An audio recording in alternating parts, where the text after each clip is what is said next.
ആശ്രയം യേശുവിൽ എന്നതിനാൽ ഭാഗ്യവാൻ ഞാൻ, ഭാഗ്യവാൻ ഞാൻ. ആശ്വാസമെന്നിൽ താൻ തന്നതിനാൽ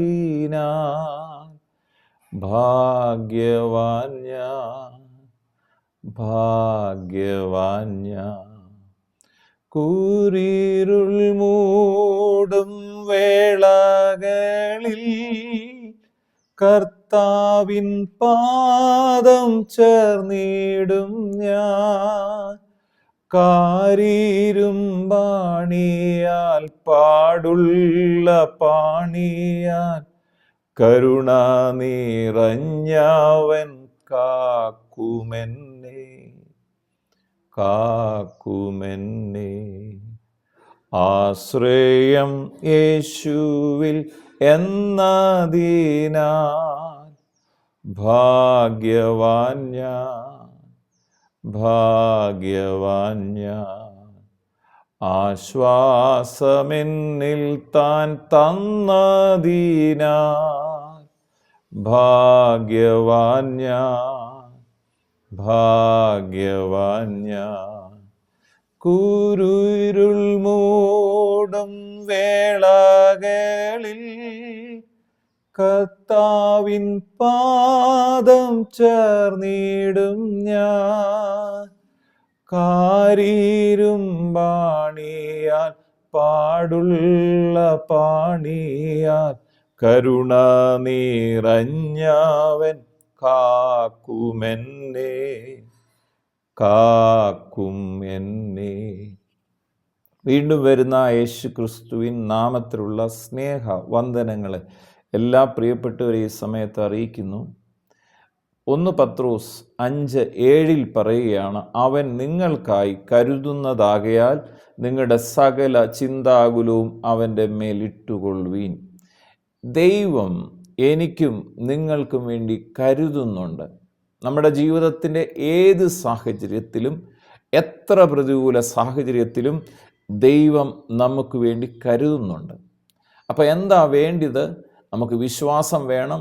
വിശ്വാസത്താൽ നാം കാറ്റിനെ അടക്കും, കാലാവസ്ഥകളെ മാറ്റാം. വിശ്വാസത്താൽ രോഗികൾ സൗഖ്യമാകും, വിശ്വാസത്താൽ അത്ഭുതം കാണും. പക്ഷെ നമ്മുടെ ജീവിതത്തിൽ പ്രതികൂലം വരുമ്പോൾ ആ വിഷയത്തിൻ്റെ നടുവിൽ വിശ്വാസത്തിനപ്പുറത്ത് കർത്താവിലുള്ള ഒരു ആശ്രയം, അതാണ് വചനം പറയുന്നത്. കരുതുന്ന കരുതുന്നുണ്ട്, അതിലൊരു ആശ്രയം നമുക്ക് വേണം. യെരമ്യാ പ്രവാചകന്റെ പുസ്തകം നാം വായിക്കുമ്പോൾ അതിൻ്റെ 7-ാം അധ്യായത്തിൽ 17-ാം അധ്യായത്തിൽ പറയാണ്, 7-ാം വാക്യത്തിൽ ഇങ്ങനെ പറയാണ്, യഹോവയിൽ ആശ്രയിക്കുകയും യഹോവ തന്നെ ആശ്രയമായിരിക്കുകയും ചെയ്യുന്ന മനുഷ്യൻ ഭാഗ്യവാൻ. ഈ ഭാഗ്യകരമായ അവസ്ഥ എന്താണ്? യഹോവയിൽ ആശ്രയം വെക്കുന്ന. സങ്കീർത്തനങ്ങൾ പറയുന്നുണ്ട്, അവൻ ആറ്റരികത്ത് നട്ടിരിക്കും, തക്കകാലത്ത് ബലം കായ്ക്കുന്നു, ഇലവാടാത്തതുമായ വൃക്ഷം പോലെ ഇരിക്കും, അവൻ ചെയ്യുന്നതൊക്കെ സാധിക്കും. ആരെക്കുറിച്ചാണ്? യഹോവയിൽ ആശ്രയിക്കുന്നവരെക്കുറിച്ച്, യഹോവ ആശ്രയമായിരിക്കുന്നവരെക്കുറിച്ച്, ദൈവത്തിൽ ആശ്രയിക്കുന്നവരെക്കുറിച്ച്. ഇന്നെ കേൾക്കുന്ന പ്രിയപ്പെട്ടവരെ, നിങ്ങൾ മറ്റൊന്നിലും ആശ്രയിക്കരുത്. എല്ലാം മാറിപ്പോകുന്നതാണ്. ആശ്രയിക്കേണ്ടത് കർത്താവിലാണ്. കർത്താവിനെയാണ് ആശ്രയിക്കേണ്ടത്, കർത്താവിനെയാണ് വിശ്വസിക്കേണ്ടത്. കർത്താവിനെ വിശ്വസിക്കുമ്പോൾ അത് കർത്താവിന് വലിയ ഇഷ്ടമാണ്. പക്ഷെ ആ വിശ്വാസത്തിനപ്പുറത്ത് കർത്താവിലോട്ടൊരാശ്രയം, കർത്താവ് മാത്രമേ ഇതെനിക്കുള്ളൂ എന്നൊരു ലെവലിൽ നാം നിൽക്കുമ്പോൾ അതാണ് ഏറ്റവും സന്തോഷകരമായ കാര്യം. യെശയ്യാ പ്രവാചകന്റെ പുസ്തകം 30-ാം അധ്യായം അതിൻ്റെ 15-ാമത്തെ വാക്യത്തിൽ പറയാം, വിശ്രമിക്കുന്നതിലും ആശ്രയിക്കുന്നതിലും നിങ്ങളുടെ ബലം, എങ്കിലും നിങ്ങൾക്കത് മനസ്സാകാതെ അല്ല. വിശ്രമിക്കുന്നതിലും ആശ്രയിക്കുന്ന. ആരിലാണ് വിശ്രമിക്കുന്നത്? ആരിലാണ് ആശ്രയിക്കുന്നത്? യഹോവയിൽ, ദൈവത്തിൽ ആശ്രയം വെക്കുന്നു, യേശു ക്രിസ്തുവിൽ ആശ്രയം. വചനം പറയാണ്, കർത്താവായ യേശുവിൽ നീ വിശ്വസിച്ചാൽ നീ നിൻ്റെ കുടുംബവും രക്ഷപ്പെടും. ആ വിശ്വാസത്തിൻ്റെ ലെവൽ നമ്മൾ പിന്നെ അത് ആശ്രയത്തിലോട്ട് മാറുകയാണ്, ആശ്രയിക്കുകയാണ്. യിരെമ്യാ പ്രവാചകൻ്റെ പുസ്തകം തന്നെ 39-ാം അധ്യായത്തിൽ 17-18 വചനങ്ങൾ ഇങ്ങനെ പറയാണ്: അന്ന് ഞാൻ നിന്നെ വിടുവിക്കും, നീ ഭയപ്പെടുന്ന മനുഷ്യരുടെ കയ്യിൽ നീ ഏൽപ്പിക്കപ്പെടുകയുമില്ല എന്ന് യഹോവയുടെ അരുളപ്പാട്. ഞാൻ നിന്നെ വിടുവിക്കും, നീ വാളാൽ വീഴുകയില്ല, നിന്റെ ജീവൻ നിനക്ക് കൊള്ള കിട്ടിയതുപോലെ ഇരിക്കും, നീ എന്നിൽ ആശ്രയിക്കുന്നുവല്ലോ എന്ന് യഹോവയുടെ അരുളപ്പാട്. നീ ആശ്രയിക്കുന്നത് കൊണ്ട് നിനക്ക് ലഭിക്കുന്ന വിടുതൽ എന്തൊക്കെയാണെന്ന് ഈ വചനത്തിൽ പറയുന്നത്. അന്ന് ഞാൻ നിന്നെ വിടുവിക്കും, നീ ഭയപ്പെടുന്ന മനുഷ്യരുടെ കയ്യിൽ നീ ഏൽപ്പിക്കപ്പെടുന്നതുമില്ല എന്ന് യഹോവ അരുളി ചെയ്യുകയാണ്.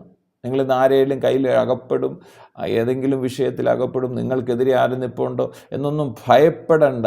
കാര്യം നിങ്ങൾ യേശുവിൽ ആശ്രയിച്ചാൽ മതി.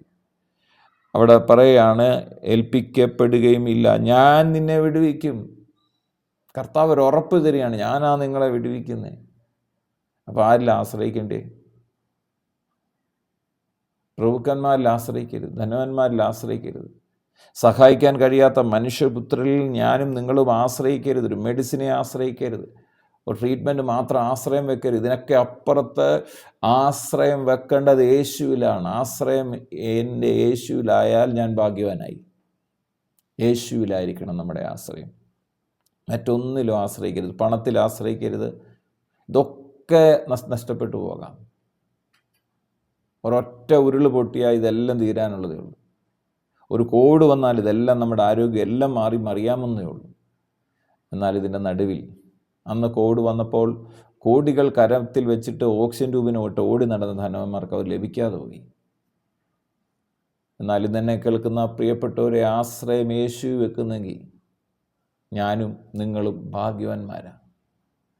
എന്താ കർത്താവ് പറയാണ്, ഞാൻ അവരെ വിടുവിക്കും, നീ വാളാൽ വീഴുകയില്ല, നിന്റെ ജീവൻ നിനക്ക് കൊള്ള കിട്ടിയതുപോലെ ഇരിക്കും. എന്താ? എന്നിൽ നീ ആശ്രയിക്കുന്നല്ലോ. എന്നാൽ കർത്താവിൽ ആശ്രയിക്കാം, കർത്താവ് ആശ്രയമായിരിക്കാം. നമ്മൾ ആദ്യം വായിച്ച ഭാഗത്ത് പറയുകയാണ്, 17-ാം അധ്യായത്തിൽ യിരെമ്യാ പ്രവാചകൻ 7 പറയുകയാണ്, യഹോവയിൽ ആശ്രയിക്കുകയും യഹോവ തന്നെ, വേറെ ആരും ആശ്രയം, യഹോവ തന്നെ ആശ്രയമായിരിക്കുകയും ചെയ്യുന്ന മനുഷ്യനാണ് ഭാഗ്യവാൻ.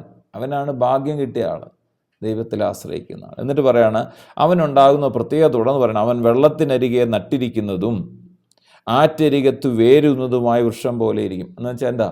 എത്ര വലിയ വെള്ളത്തിന് ക്ഷാമം വന്നാലും ഇവിടെ വെള്ളത്തിന് ക്ഷാമം വരത്തില്ല. ഇവർ നിൽക്കുന്ന എവിടെയാണ്? വെള്ളത്തിനരികെയാണ് നട്ടിരിക്കുന്നത്. ആറ്റരികത്ത് വേരുന്നതുമായ വൃക്ഷം പോലെ ഇരിക്കും. ഏതാ? യഹോവയിൽ ആശ്രയിക്കുന്നവർ. എന്നിട്ട് പറയണം, ഉഷ്ണം തട്ടുമ്പോൾ അത് പേടിക്കത്തില്ല. എത്ര ഉഷ്ണം വന്നാലും പേടിക്കത്തില്ല. കാര്യം വേരിനകത്ത് വെള്ളം നിൽക്കുകയാണ്, വേര് വെള്ളത്തിലോട്ട് ഇറങ്ങി നിൽക്കുകയാണ്. അപ്പോൾ അതിന് ഉഷ്ണം തട്ടിയാലും പേടിക്കുന്നില്ല. അതിൻ്റെ ഇല പച്ചയായിട്ടിരിക്കും. എല്ലാ ഇലയും വരൾച്ചയിൽ ഉണങ്ങി വരണ്ടു പോകുമ്പം യഹോവയിൽ ആശ്രയിക്കുന്നവൻ പച്ചച്ചിരിക്കും. എന്ന് പറഞ്ഞാൽ അവൻ സമൃദ്ധിയിലായിരിക്കും. എല്ലായിടത്തും ക്ഷാമം വന്നാലും അവന് ക്ഷാമം വരുന്നില്ല. യഹോവയിലാണ് ആശ്രയിക്കുന്നത്. ഉഷ്ണം തട്ടുമ്പോൾ അത് പേടിക്കുകയില്ല. അതിൻ്റെ ഇല എപ്പോഴും എന്തായിരിക്കും? പച്ചയായിരിക്കും. വരൾച്ചയുള്ള കാലത്തും, എന്ന് പറഞ്ഞാൽ നല്ല വരൾച്ച വരുമ്പോഴും വാട്ടം തട്ടാതെ, ഒരു വാട്ടവും തട്ടാതെ ഫലം കായ്ച്ചുകൊണ്ടേയിരിക്കും. ഫലം കായ്ക്കുന്നവരായി തീരും. പ്രാർത്ഥിക്കാം. പിതാവെ, പ്രാർത്ഥിക്കുന്നു യേശു ക്രിസ്തുവിൻ നാമത്തിൽ. കർത്താവ് തന്നെയാണല്ലോ പറഞ്ഞത്, ഞങ്ങളുടെ കർത്താവ് ഞങ്ങൾക്ക് വേണ്ടി കരുതുന്നതുകൊണ്ട് സകല ചിന്താകുരുന്ന് കർത്താവിന് മേലിടാൻ. കർത്താവ് കരുതുന്ന കർത്താവാണല്ലോ. ആ കർത്താവിൽ ആശ്രയം വയ്ക്കാൻ, കർത്താവിൽ ആശ്രയിക്കുകയും യേശുവിൽ ആശ്രയിക്കുകയും യേശു തന്നെ ആശ്രയമായിരിക്കുകയും ചെയ്യുന്ന മനുഷ്യൻ ഭാഗ്യവാനാണല്ലോ. ഇന്ന് എന്നെ കേൾക്കുന്ന ഓരോ പ്രിയപ്പെട്ടവരും, കർത്താവെ, വിശ്വാസത്തിനപ്പുറത്ത് ഞങ്ങൾക്ക് യേശുവിനെ ആശ്രയിക്കാൻ, ആശ്രയം വെക്കാൻ, മരുന്നിനെക്കാട്ടിലും ഡോക്ടർമാരെക്കാട്ടിലും പ്രിയപ്പെട്ടവരെക്കാട്ടിലൊക്കെ ആശ്രയം യേശു വെക്കാൻ ഞങ്ങളെ ഓരോരുത്തരെയും സഹായിക്കണേ. എന്നെ കേൾക്കുന്ന രോഗികൾ ഇപ്പോൾ തന്നെ യേശു ക്രിസ്തുവിൻ അടിപ്പിണരാൽ സൗഖ്യം പ്രാപിക്കട്ടെ. എല്ലാ ഭയങ്ങളും യേശു ക്രിസ്തുവിൻ നാമത്തിൽ മാറിപ്പോകട്ടെ. ആകുല ചിന്തകൾ മാറട്ടെ.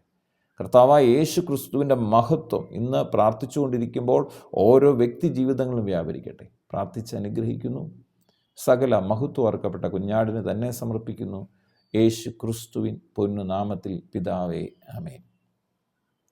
ആശ്രയം യേശുവിൽ എന്നതിനാൽ ഭാഗ്യവാൻ ഞാൻ, ഭാഗ്യവാൻ ഞാൻ.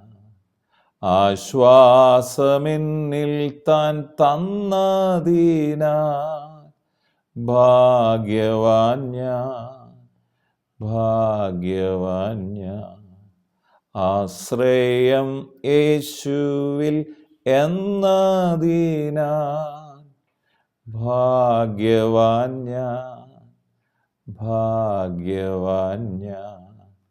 ആശ്വാസമെന്നിൽ താൻ തന്നതിനാൽ